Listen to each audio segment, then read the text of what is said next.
Neste vídeo, nós vamos falar sobre respostas de sistemas lineares, mas antes vamos definir alguns termos importantes. Então, considere um sistema linear invariante no tempo, com uma entrada e uma saída, então sistema SISO, modelado pela seguinte função de transferência. Então, tem uma g de S, tem um polinômio no numerador e um polinômio no denominador. Então, o primeiro termo que nós vamos definir é um polo. Então, o número S, pertencente aos complexos, é um polo do sistema G se ele anula o denominador da função de transferência. Então, essa é a principal característica do polo. A equação acima é chamada equação característica do sistema G. Então, se um número complexo S ele anula o denominador da função de transferência, ele é um polo dessa função de transferência. E aí nós temos a definição do zero. Então, o número S ele é um zero do sistema G se ele anula o polinômio do numerador. Então, se um número complexo ele anula o polinômio do numerador, ele vai ser chamado de zero do sistema G. O ganho DC, ou ganho em regime permanente, é dado por G de zero. Então, é o chamado ganho DC quando você substitui S por zero na função de transferência e você fica apenas com os termos constantes aqui. Então, no caso, vai ser o próprio B0 sobre o A0. Os polos zeros e o ganho DC são usados para caracterizar a resposta de um sistema linear invariante no tempo. Esses elementos eles podem ser computados no MATLAB ou no Octave usando os comandos pol, zero e dcgain. Então aqui a gente vai apresentar um exemplo, tem um sistema linear invariante no tempo, modelado pela EDO que foi dada aqui. Tá? Então uma equação diferencial de segunda ordem, ela contém também derivadas na entrada, e ela está associada a uma função de transferência. Então eu consigo passar essa função de transferência para o MATLAB ou Octave, né? Então G é o transfer function, aqui eu passo os coeficientes do numerador, 30, 42, 10, 14, e aqui os coeficientes do denominador. Então seria aqui associado a um S ao quadrado, 10S, 169. O comando zero, então, ele vai me devolver o valor que anula o numerador dessa função de transferência, que é essa equação que está aqui.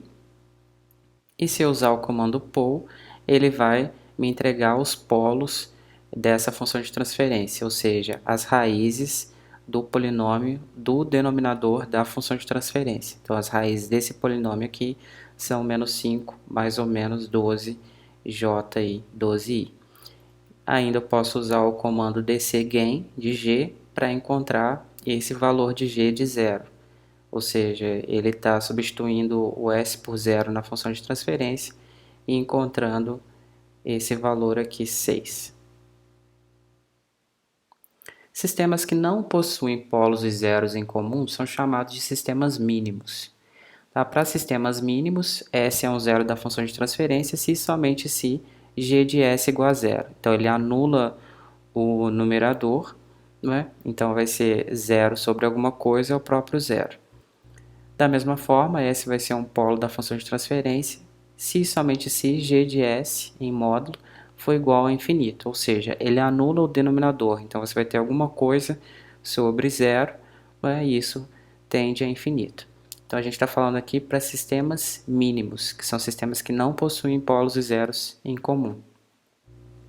Um sistema que possui zeros e polos na mesma localização é chamado de não mínimo. Nestes casos, a função de transferência não vai ser bem definida naquele ponto em que existe um polo e um zero em comum. Tá? Então, nesse aqui é um exemplo de um sistema não mínimo. Reparem que eu tenho um zero e um polo na mesma localização, em menos 1. Né? Então, eu anulo aqui o numerador quando S igual a menos 1 e eu anulo o denominador quando S igual a menos 1. Só que essa função avaliada em menos 1 ela não é bem definida, porque eu vou ter uma divisão de 0 por 0. Tá? Então, o que eu disse é que ele possui o zero e um polo na mesma localização, e g de menos 1 não é bem definido. Para obter a representação mínima, o polo e o zero em comum podem ser cancelados, então eu cancelo aqui numerador com denominador, vou chegar o g mínimo de S igual a 2. Então, essa é a representação mínima para essa função de transferência aqui. você pode usar essa função min real para obter a representação mínima do sistema, tá? Então essa função min real desse g aqui vai te devolver esse g mínimo igual a 2. Então vamos começar falando da resposta livre. Essa é a resposta quando a entrada é nula. Então ela é a parcela da resposta do sistema devido às condições iniciais sem entrada forçada. Então estou fazendo u de t igual a zero para todo t maior ou igual a zero. Não considero a entrada, considero apenas o resultado de condições internas, né? Então se tem um sistema que armazenou energia, ele possui uma condição inicial, é como ele vai responder devido a essas condições iniciais. Nesse caso, a resposta do sistema é modelada como uma equação diferencial aqui, homogênea. Isso vai ser igual a zero, já que eu não tenho entrada. Tá? Então, eu tenho aqui uma equação diferencial, derivadas de ordem n, da saída, igual a zero. E são dadas as condições iniciais, y de zero até yn-1 de zero, que é a derivada de ordem n-1 aqui da saída y. A resposta entrada nula é também conhecida como resposta às condições iniciais. Tá? Então, vocês podem encontrar esses termos aí que são correspondentes. Nosso objetivo passa a encontrar uma solução para equações diferenciais com coeficientes constantes. Tá? Então, isso aqui é uma equação diferencial com coeficientes constantes. Nós podemos usar o método dos coeficientes a determinar para resolver essa equação. Então, vou assumir que existe uma solução y de t igual ao exponencial de lambda_t. Ela é uma solução homogênea para lambda pertencente aos complexos. E observe que se você derivar y de t em relação ao tempo, você vai ter y ponto, é lambda exponencial de lambda_t. Mas se você derivar mais uma vez, você vai ter lambda ao quadrado exponencial de lambda_t. Generalizando, a derivada de ordem k vai ser dada então por yk aqui, está representando a derivada, é igual a lambda_k exponencial de lambda_t. Se essa é a solução, eu vou substituir essa solução então na nossa equação diferencial homogênea aqui, com coeficientes constantes. Então, no lugar do y de t, eu vou colocar o exponencial de lambda_t, no lugar do y ponto, eu vou colocar o lambda exponencial de lambda_t, derivada segunda substituída por lambda ao quadrado exponencial de lambda_t, e assim por diante. Fazendo essas substituições, a gente repara que a exponencial de lambda_t é o termo em comum em todos esses elementos. Então, eu consigo colocar esse elemento em evidência, exponencial de lambda_t, e ela vai aparecer multiplicando aqui o próprio polinômio agora em função de lambda. Né? Então, se eu tenho uma derivada de ordem n, eu vou ter um polinômio lambda elevado a n aqui. Então, o polinômio também é de ordem n. Tá? Então, eu tenho essa equação aqui, igual a zero. Essa exponencial, ela é diferente de zero para qualquer valor de lambda e de t. Então, y de t exponencial de lambda_t vai ser uma solução se e somente se lambda é uma raiz da equação característica. Então, se lambda é um número que anula essa equação aqui, né? Então ele satisfaz essa equação igual a zero, quer dizer que lambda é uma raiz da equação característica e y de t igual a exponencial de lambda_t é uma solução para essa equação diferencial.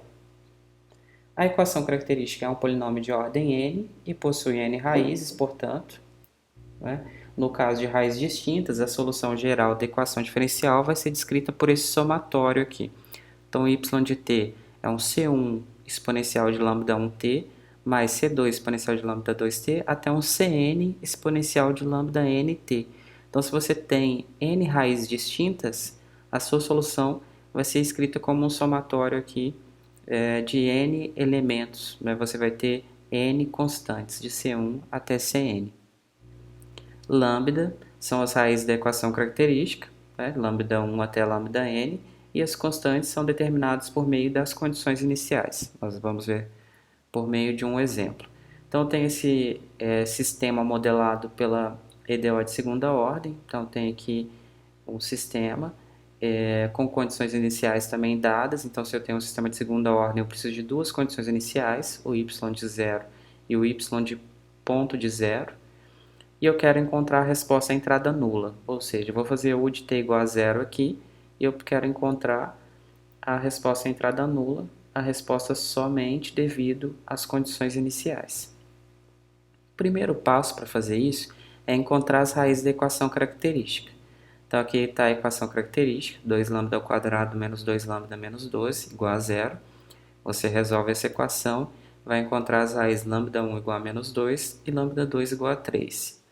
Em seguida, você escreve a solução. Então, como são raízes diferentes, a solução é uma combinação dessas raízes aqui, né? Então, eu tenho C1 exponencial de menos 2t, que é o exponencial de λt, mais C2 exponencial de λ2t, que é o próprio 3 aqui. Então, esse é o formato da minha solução. Tá? Eu preciso encontrar quem? Esses coeficientes C1 e C2. Agora, nós vamos usar as condições iniciais para encontrar os coeficientes C1 e C2. Então, foi dado aqui do problema que y de 0 é igual a 11. Tá? Então, y de 0, eu substituo t por 0. Então, onde tem t aqui, vai ser substituído por 0. Eu vou ter C1 vezes a exponencial de 0, que é 1, então vai ser o próprio C1, mais C2 vezes a exponencial de 0, que é o próprio C2. Então, eu chego a uma equação C1 mais C2 igual a 11. Em seguida, eu preciso obter a derivada de y para utilizar essa informação aqui do y ponto de 0. Então, a derivada do y é menos 2c1 exponencial de menos 2t. Então, estou derivando esse primeiro termo aqui. Derivada da exponencial é exponencial de u de t vezes a derivada de u de t. Então, por isso que aparece o menos 2c1 exponencial de menos 2t, mais 3c2 exponencial de 3t. Então, agora eu estou pronto para substituir o y ponto de 0 e encontrar a segunda equação. Y ponto de 0, então vai ser menos 2c1 mais 3c2 igual a menos 2, que foi dado aqui. Então, eu tenho duas equações agora. Então, duas equações com duas incógnitas. Você pode usar aí qualquer método de solução de sistemas lineares para encontrar os valores de C1 e C2. Resolvendo esse sistema, vamos encontrar C1 igual a 7, C2 igual a 4, e a resposta do sistema é dada por y de t, que é 7, que é o valor de C1, exponencial de menos 2t, mais 4, que é o valor de C2, exponencial de 3t. Se a equação característica possui raízes repetidas, a gente tem que ajustar um pouco a solução para incluir termos que sejam linearmente independentes, porque você não pode simplesmente repetir o mesmo termo. Então, aqui eu tenho um exemplo de uma equação característica, tá? Que está fatorada aqui em função de raízes λ1, λr mais 1 até λn, e reparem que esse primeiro termo aqui eu tenho λ menos λ1 elevado a r. Isso quer dizer que a raiz λ1 ela é repetida r vezes. Então, os modos característicos para essa equação característica aqui seriam exponencial de λ1t, só que ela aparece r vezes. Então, ela aparece uma vez repetida, eu tenho t exponencial de λ1t. Então, isso está fazendo com que esses dois modos aqui sejam linearmente independentes. E aí eu vou ter t ao quadrado exponencial de λ1t até t elevado a r menos 1 exponencial de λ1t. Tá? Então, se eu tiver r repetições, eu vou ter t elevado a r menos 1. Então, eu começo com a própria exponencial, começo a multiplicar por t e vou até t elevado a r menos 1, onde r é o número de repetições.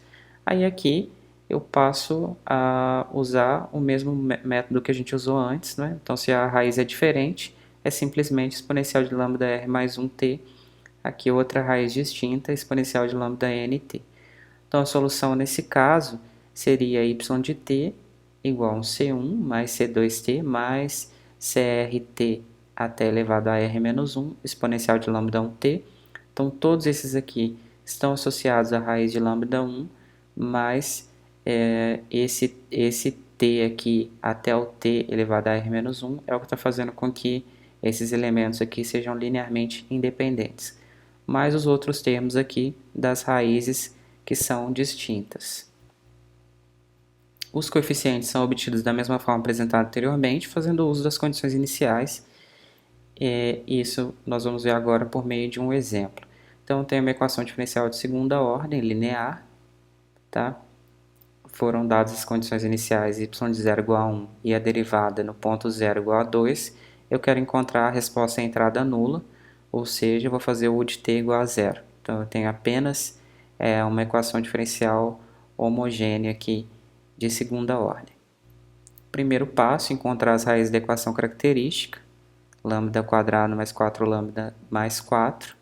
Então, eu encontro as raízes, as duas raízes são iguais, eu tenho menos 2 como uma raiz dupla dessa equação característica, então quer dizer que é uma raiz repetida. Para isso, eu preciso escrever uma solução y de t, que é c1 exponencial de menos 2t, mais c2.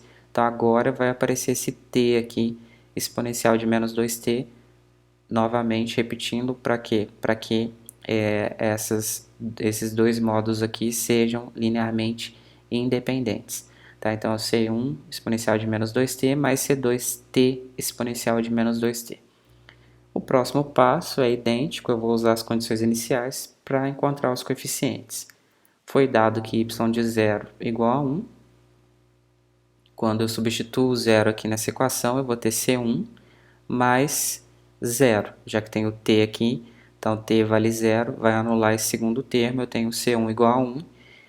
Para usar a informação da derivada, eu preciso derivar então o y de t. Quando eu derivo, aqui acontece o menos 2c1 exponencial de menos 2t, é a derivada do primeiro termo, e agora eu tenho uma derivada do produto aqui. Reparem que eu tenho dois termos em t, eu tenho t e eu tenho exponencial de menos 2t. Primeiro eu derivo em relação a t, então fica c2 exponencial de menos 2t, menos 2c2t exponencial de menos 2t, que é a parte onde a gente está derivando em relação à exponencial. Agora eu consigo substituir o zero aqui. Y ponto de 0 é igual a menos 2c1, né? Esse termo aqui vai para 1, aqui também vai para 1, então menos 2c1 mais c2, esse último termo aqui vai se anular quando eu troco t por 0, isso é igual a 2, foi dado aqui do problema. Então eu tenho já o valor de C1, encontro o valor de C2, C1 igual a 1, C2 igual a 4, e a resposta do sistema vai ser y de t exponencial de menos 2t mais 4t exponencial de menos 2t. Tá? Então o C1 vale 1, por isso ficou exponencial de menos 2t, e o C2 vale 4, então ficou 4t exponencial de menos 2t. Agora vamos falar da resposta forçada, que é a resposta ao estado nulo, da parcela da resposta do sistema devido à entrada forçada, considerando condições iniciais nulas. Então, considere o sistema com entrada U e saída Y. Então, agora eu tenho uma equação que possui derivadas aqui tanto da saída quanto das entradas. A resposta forçada desse sistema é obtida considerando entradas diferentes de zero. Então, agora eu quero saber qual a contribuição da entrada para a saída desse sistema.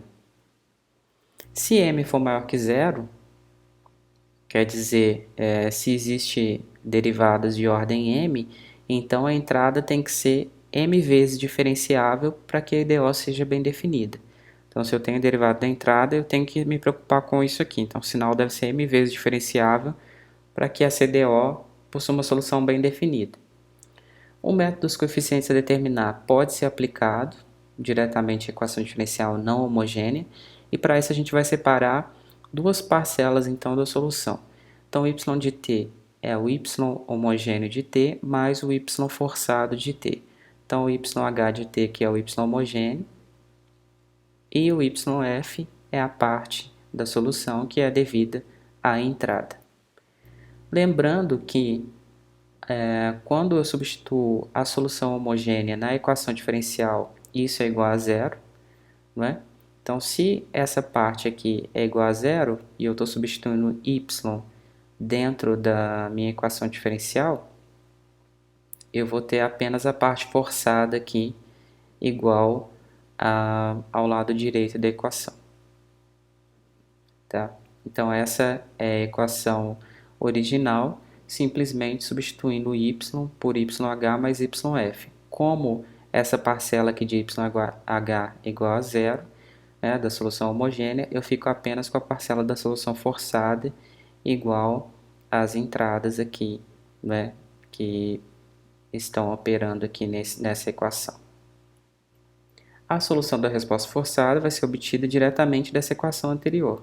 A solução completa vai ser obtida com as condições iniciais por meio da equação y de t é igual a y homogêneo mais o yf de t, que é a parte forçada. Para encontrar o yf de t, a gente precisa avaliar a multiplicidade de raízes características. Tá? Então, primeiro a gente precisa sempre saber quais são as raízes da equação característica do sistema. Então, eu tenho um exemplo aqui, uma EDO linear de primeira ordem, com condição inicial y de 0 igual a 1 e u de t igual a 10, encontra a resposta do sistema. A raiz da equação característica é lambda igual a menos 1. E agora eu vou encontrar os modos próprios associados à entrada. Então, se eu tenho aqui uma entrada constante, 10, ela está associada a um modo próprio do tipo exponencial de 0t. Então, o zero aqui, ele não repete o modo próprio da equação homogênea, né, que está associado a uma exponencial de menos t. Então, dessa forma, yf de t é um C1 exponencial de 0t, ou simplesmente C1. Se eu substituir esse y de f no sistema original, eu consigo encontrar o valor de C1. Então, y ponto de f mais yf igual a 10. Então, se yf é apenas uma constante C1, quando eu derivo ela, fica igual a zero. E aqui, y de f é o próprio C1, eu tenho C1 igual a 10. Então, eu encontrei a parte forçada e agora eu consigo encontrar a solução completa, y de t igual a yh mais yf.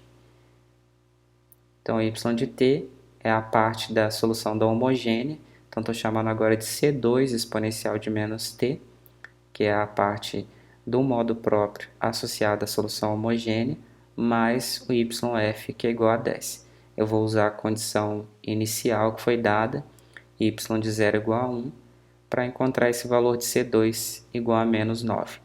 Uma vez que foi encontrado esse valor aqui, eu tenho a resposta completa do sistema, que é o menos 9 exponencial de menos t mais 10. Tá? Então, esse é o y de t, que é a resposta completa do sistema. Ele contempla, então, tanto a parte forçada, o yf, que é esse 10 aqui, quanto a parte da solução homogênea, que é essa aqui.